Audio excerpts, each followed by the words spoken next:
Arsenal, can anyone stop them in their pursuit of the Premier League and Champions League this season? For the first time in 122 years, they've gone 8 matches without conceding and have now won 10 games in a row after beating Slavia Prague 3-0. It means they're second in the league phase on goal difference and are yet to concede in the Champions League this season. What did you make of the performance? Thank you. Well, I'm very happy, obviously, with the win, 4 in a row without conceding a goal. A really tough place to come. I told the boys, the game that we had to expect, a team that is super intense, very direct, man-to-man. So very short sequences of play, a lot of fouls, a lot of restarts, very difficult to get any fluency in the match. But if we were patient and emotionally controlled, we're going to have our chances and the way they set up. And we did that. I think the margin was, at the end, it looked comfortable, but I don't think it was a comfortable match at all. And not only the win, but as well the fact that we have some players that they haven't played much performing really well. Mikel stepping up as a 9 and scoring 2 goals. Mike's making his debut and probably the youngest ever, probably.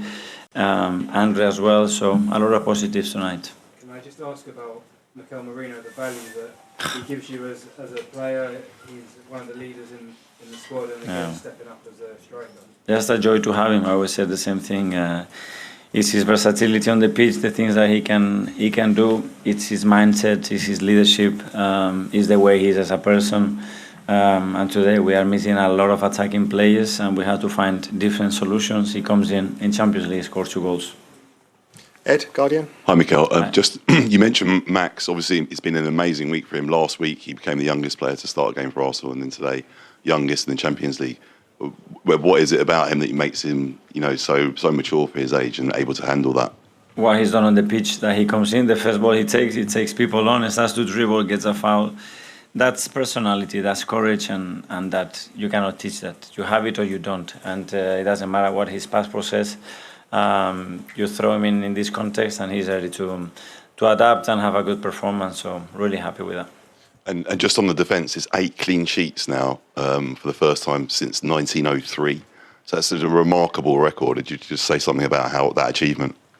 Well, that's a long time ago, so it tells you about the difficulty of achieving it. There is a lot of work there, obviously, to achieve that. And the most pleasing thing probably is not the records, is the mindset of the players that they are talking there about how we can still do better, that we still have 1 or 2 situations that we could have resolved better. So if we do that, we can be improving, and that record will have a bigger mean. Tom, Football London. Hi, Mikel. Just on that clean sheet record, at the end, it very much looked like you might lose that. And I did notice that as the referee was going over, you were applauding him going to check the screen. What were your emotions thinking that you might lose that record? I wasn't happy at all. And I clearly saw that it could never be a penalty. But he made the decision. So, well done, because he was really honest. I think, obviously, the image shows clearly that it's not a penalty.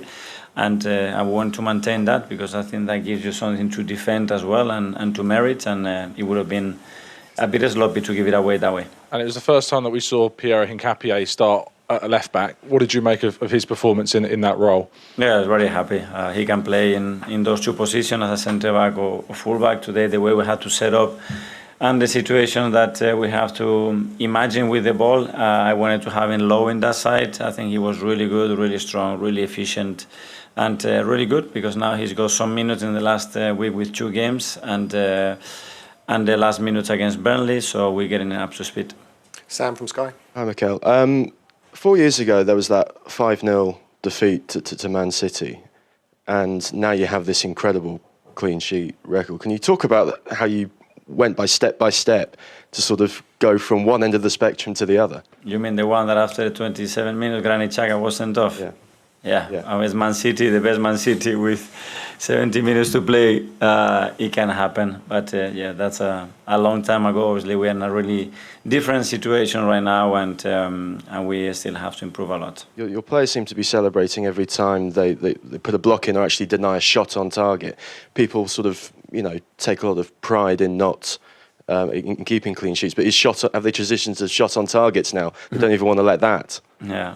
Well, because if we are able to nullify that from the opposition, obviously the opposition has very very restricted ways to score a goal. And today we gave him a few moments, especially in open spaces, direct play, that we could have done better, but overall very happy. Hi, Mikel.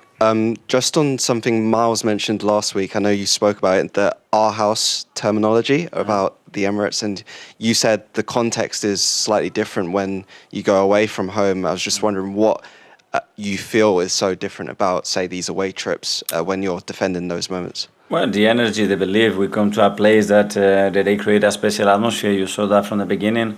They haven't lost at home here all season, so they have that winning habit, and that's very difficult to turn around. And we need to understand that. And we knew that, especially the first 15-20 minutes, it was going to be very little play, and we have to be very conscious of that and accept it. And then start to change it throughout the first half, and we've done that. And I think the team showed a lot of maturity again. And William Saliba seemed to be stepping into midfield quite more often tonight. Was that more so because Martin Zubimendi wasn't playing, or is that something you'd like to see him doing a bit more often? That was related about the way they press and the way the nine makes the press, and where we could find certain advantages and time, because if not, everything is absolutely man-to-man, and it's a really difficult game to play constantly, especially after the direct play. But and we could have done better. It's something we haven't had time to train really, so to have some more solutions and to try things and to especially put players in their qualities with a bit more time on the ball is something that I wanted to try. Okay, we'll do the last two. Firstly, Isan. Hi, Mikel. You were saying yesterday about the injuries you have in the front line. Yeah. After that performance from Mikel Merino, in some ways, you've got the options there, haven't you, despite the injuries? Yeah, you have to invent options. You can always have options if you invent them, but obviously Mikel hasn't played there before in his career. But we have the good experience of last season and the way he reacted and performed in that position. And obviously we believe that today, the way they were set up as well was a good chance for him to perform. What have you done with him in particular to help him finish, for example? Because with Spain this season, he's been bagging shed loads of goals there as well. So what is it that's changed? My view was always he had really good timing and capacity to finish in the box, especially one touch. And then talking to him and making sure that he plays closer to the box and he identifies the opportunities, the timing, the way he needs to attack the spaces in relation to how they defend the box, which today was a bit different as well, the way they set up. And then it's obviously his quality, his willingness to learn and practice every day. And finally, Tostic. Hi, Mikel. Hi. Your old boss, Arsene Wenger, used to say, confidence goes quickly, but it comes slowly. How would you say the confidence in the team is right now? How do you maintain that confidence within this group of players? Well, first of all, feeling prepared. So now it's about the next game and feeling prepared, doing the right things to get to the game with a lot of clarity and in a really good emotional state. And I'm sure we will do that, and then performing at this level to make it really difficult for the opponent and try to earn the right to win the game. And a quite quick word on Jurien Timber. His performance is coming on leaps and bounds, both ends of the pitch. After that horrendous injury, he really is settled in, and he probably doesn't get the recognition as some of the players, but what a player he makes this team. It's incredible. Extraordinary. For me, he's been phenomenal in every department. I think he's taken his level and the team's level to a different dimension. Again, he scores, the way he penetrates, the way he wins duels, the way he understands the game, the way he wants to make things happen. A big example for the rest of his teammates. Jamie O'Hara is still with us, right? Jamie, 8 clean sheets in a row. How demoralising is it when you're going to face Arsenal, knowing how strong that defence is? Yeah, I mean, it is becoming demoralising. Teams, can't score, let alone get a shot on target. It's amazing, really. When I watch them as a team, the way they set up, they can play good football, they can attack. But their defensive attributes as a team is unbelievable. That they want to keep the way they celebrate keeping the ball out of their net, or stopping crosses and getting to the edge of the box to stop a shot. It is amazing, and fair play to Arteta that he's instilled that in them, and he's making it almost impossible for teams to score. And at the other end, you see, we've praised their depth. So you look up front, you've got Gyökeres, Havertz and Gabriel, but all three are out. Yeah. Yet still, put someone there who scores 2. I mean, that's not about depth. That's something else. I mean, they seem to find a way. No matter what the problem is, they seem to find a solution. Yeah, well, they've got a good squad now. You know, I think that's helped. And I think, you know, obviously, look, they are picking up a few injuries. And, you know, when we get to the end of the season, let's see how much is taken out of the players. Everyone picks up injuries, we know that. But, you know, we've seen Arsenal in the past get to the latter stages, look like they're going to do it, and then, you know, and then they fall away. So I think they've solved the problem they've had in the past with having, you know, better players that they can come and use off the bench and get them involved. But yeah, look, they've got a better squad. They've invested and they've got a better squad. They're ready. This team is ready to do it. Now they've got to get it over the line. We're seeing them, you know, play some really good stuff and be defensively brilliant. Now they're hard to beat. And you don't think they're going to win the Premier League and the Champions League? Why not? Well, they haven't won the Champions League before, so I think they're going to go close. I think they'll be in the latter stages. You know, I think it's going to be they're going to be there or thereabouts. I just think when it gets to a semi-final, you know, a Real Madrid or Barcelona or, you know, Bayern Munich, you know, there are amazing teams that we're watching throughout Europe this season. Bayern Munich look brilliant. They've won every game. Bayern Munich haven't lost a game. They haven't drawn a game. They've won every game. And that's who they've got next, by the way. So, you know, we're talking about a team who, you know, there are other teams out there. So when I talk about the Champions League, you know, I think you've got to take into the fact that these are European giants who have been there and done it in big moments before. Look, they're going to be there. I don't think they're, you know, not going to. I wouldn't say they're absolutely not going to win the Champions League. I think they'll be close, but I think there's better teams than Arsenal in terms of overall. You can't defend it and keep clean sheet throughout the whole tournament. You've got to go and make things happen. And when you play against the big teams like a Bayern Munich, you know, a PSG later on down the line, I think you might. You know, over 2 legs, it might be different. But look, they're a great side. I'm saying that with my bit of my Tottenham hat on because it is starting to hurt, Tom. I'm not going to lie. I'm having to accept the fact that Arsenal might actually do something special this season. Yes, I can understand that and appreciate that. I might have to go into hiding. Is their only weakness the fact that they have got a lack of trophies over the last few years? Is that their only weakness? They're not used to winning? Yeah, I'd say it's a bit like, you know, it's a bit like Spurs when you have that whole Spursy thing, you know, you can't get it over the line, you know, and yeah, I would probably say you're right, Tom. Yeah, they haven't won, they haven't got trophies there. They've been in the positions in the past, and you know they haven't made it happen. So yeah, I think it's probably a mentality thing.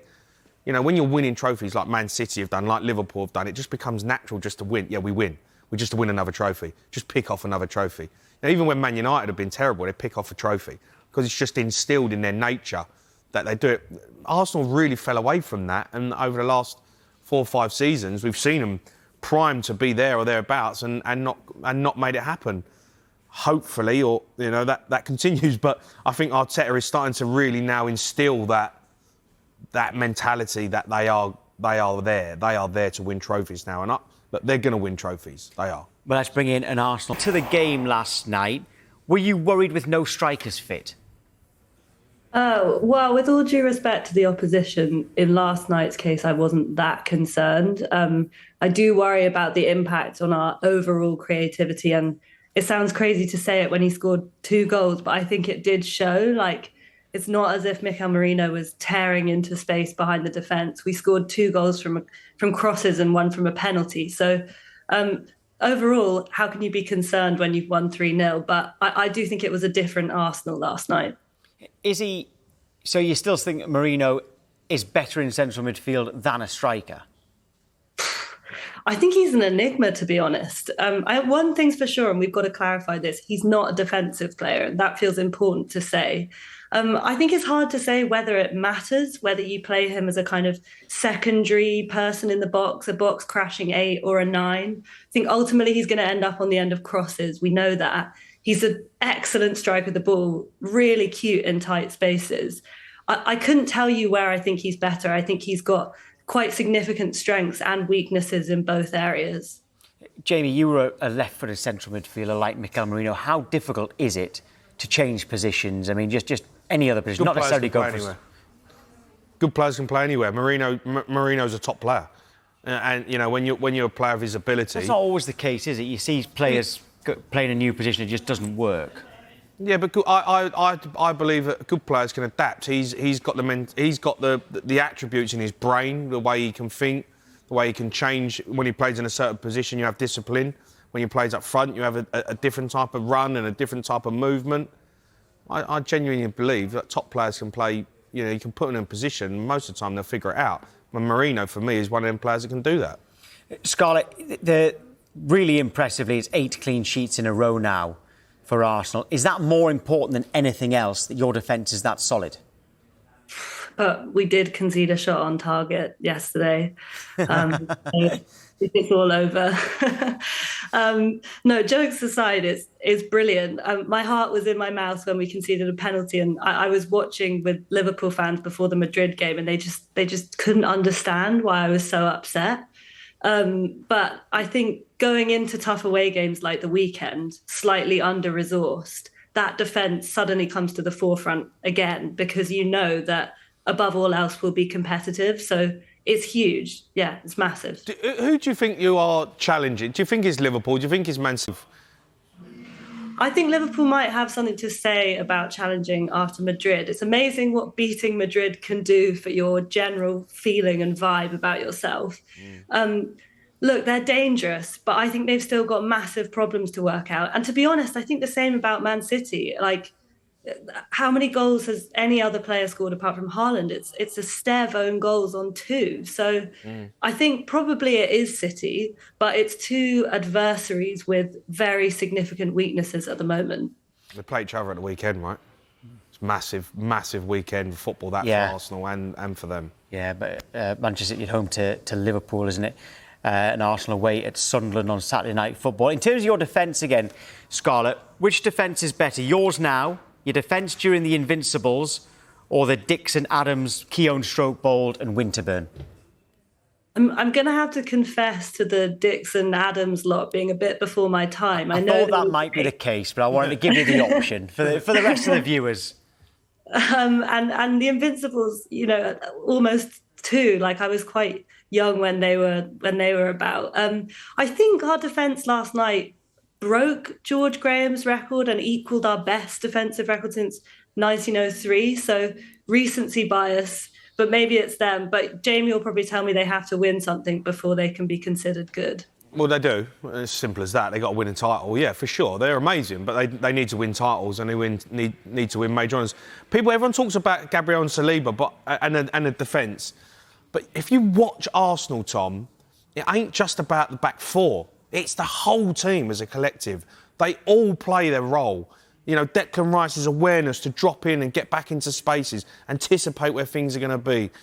Saka drops in, Trossard gets back. They all defend as a unit. Zubimendi's been a good signing. Zubimendi's, brilliant. He's, it gets in the right. So everyone talks about the back 4 when you're not conceding goals, and it's true. The back 4's been brilliant, but Arsenal's team as a collective defensively are world class, and you can't get away from that. And Scarlett, if you look at, Max Dowman's getting a lot of headlines. He's only 15 years old, youngest ever Champions League player. Actually, I tell you what, let's hear what Mikel Arteta had to say about him last night. What he's done on the pitch, that he comes in, the first ball he takes people on, starts to dribble, gets a foul. That's personality, that's courage, and that you cannot teach that. You have it or you don't, and it doesn't matter what his past process. You throw him in this context, and he's ready to adapt and have a good performance. So really happy with that. Scarlett, is it ridiculous to think that he could make England's World Cup squad? What about Arsenal first? I kind of feel like there's no rush. Like, I think there's certain talented individuals in the Arsenal squad who might have something to say about Downman taking their England spot. I think we put quite a lot of pressure on 2 young players last season in Lewis Skelly and Ranieri, and obviously Lewis Skelly is now in the England setup. But I've got to say, it doesn't sit right with me to take someone that young to a World Cup, especially with what we have to offer in those positions. And I think Yamal's got a kind of long-term injuries, playing through pain at the moment. And at that age, that just feels like a massive risk to their safety. So I would say not for England yet, but certainly in the future, yes. When we've praised your squad all season, it is an incredibly strong squad that you've got. It's not only those first-team players. You've got... he's able to play Dauman every now and again. This Harriman Anous as well has been playing too. It looks like you've also got a pathway for people from the academy, like Nwaneri and Miles Lewis-Skelly too. Is your club right now being run better than anyone else in the world? I really don't know the answer to that, but it looks pretty good, doesn't it? It looks good at the moment for Arsenal. Someone next to me shaking their head. I mean, come on, in the world. Well, who's very strong squad, flying and everything, and they are still producing youth players. What about Barcelona? Lamine Yamal? Does he not count? Yeah, I mean, Arsenal have always had an amazing academy, Tom. You know, they've had one of the best academies in the world for a long, long time. This ain't nothing new. Arsenal produce players. They produced Saka a few years ago. He's worth 100 million. You know, they always produce young talent. Sometimes you get a chance because of an injury problem or something. I mean, Arsenal have always give opportunities to young players. Always, Tom, because they've always had the best young players in the country. That's just a given. They always have. But you know, they've built a really good squad of players, and they'll drip feed young players in. They're a well-run football club. You know, it's like Man City have got. You know, Cole Palmer. They let him go. They sold him for 50 million. Phil Foden. You know, Liverpool had Trent. You know, they've got Curtis Jones. Everyone's got good young players in their squads. To say they're the best-run club in the world is a bit of a far-fetch, I think. But you know, Arsenal got a great academy, and they're doing really well. They've always had a great academy. It was a question. Scarlett said, not sure. You said, no, that's fine. Lots of the viewers might think yes. Anyway, next for Arsenal, Saturday night football away at Sunderland. Going into the international break, you're absolutely flying right now. Sunderland at the start of the season, you would have thought is a gimme. Do you still think it's a gimme now? They're fourth. Absolutely not. Absolutely not. It's going to be red hot at the Stadium of Light on Saturday evening. Granit Xhaka, I think, will probably have something to say about our fortunes in that game. And, of course, we go there probably without a recognised striker, which, you say what you want about Mikel Merino, great player. He's not going to allow us to play the same kind of football that Gyökeres has been helping us play this season. I think we'll be competitive, and I don't think we'll concede many chances. And I think we've got a great chance of winning. And I really hope we do, because we've got players coming back after the break and a really tough run of fixtures, so we've got to keep the momentum up. Yeah, big game for Arsenal before that break. Scarlett, thank you. Thanks, Scarlett. Thank you very much. Bye-bye. So, 9 wins in a row for Mikel Arteta's men, maybe equally or more impressive. 8 clean sheets in that run. They're looking really, really strong all over the pitch and off the pitch with the people who they've got on the bench. And when you consider they've also got a couple of injuries as well. So defensively, mean, tight, giving nothing away, not even giving shots away to the opposition. Set pieces, as we know, both for and against, really, really strong. So, yeah, they look the real deal, Arsenal. I was mightily impressed with their first half performance yesterday. Second half, they had to manage it a little bit more, and they did that. But the first half against Burnley was really impressive, all over the park. Fullbacks are getting forward and getting into so many scoring positions. Declan Rice was absolutely outstanding. He was a driving force in midfield, scored a wonderful header. So all over the pitch, Arsenal looking strong and have set the tone for this Premier League. Yeah, we're just looking at the fixtures there and confirmations of those 9 wins in a row in all competitions. The only goal they conceded was against Newcastle. How impressed are you? We spend probably 80-90% of our time talking about goals and the creation of goals and assists, and rightly so. You know, it's the thing that everyone wants to do, score goals when you start playing football. But it's the teams that keep the ball out of the net well, and Arsenal have done that. I'm not sure I look at anybody else in the Premier League at this moment in time and think you're really hard to score against or get a shot away against. But Arsenal, you've got to revere what they do defensively, collectively as well, as a team. They celebrate those blocks, defensive work they celebrate as well. And there is that saying that defence wins you championships. So, you know, are they the best?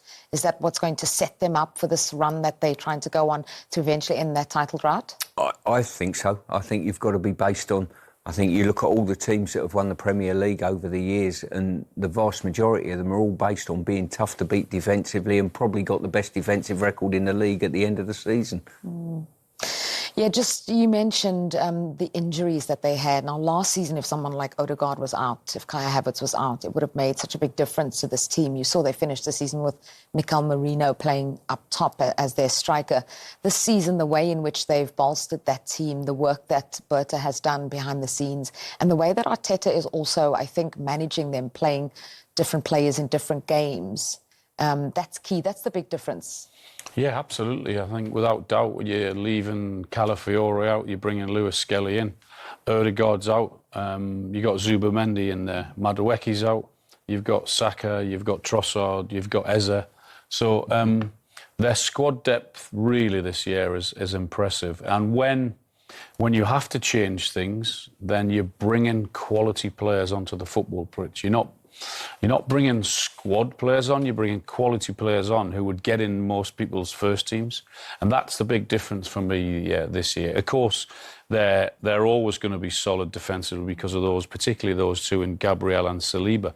But even without those two, maybe in Carabao Cup, they're bringing in Mosquera and other quality players in. So that's the big difference.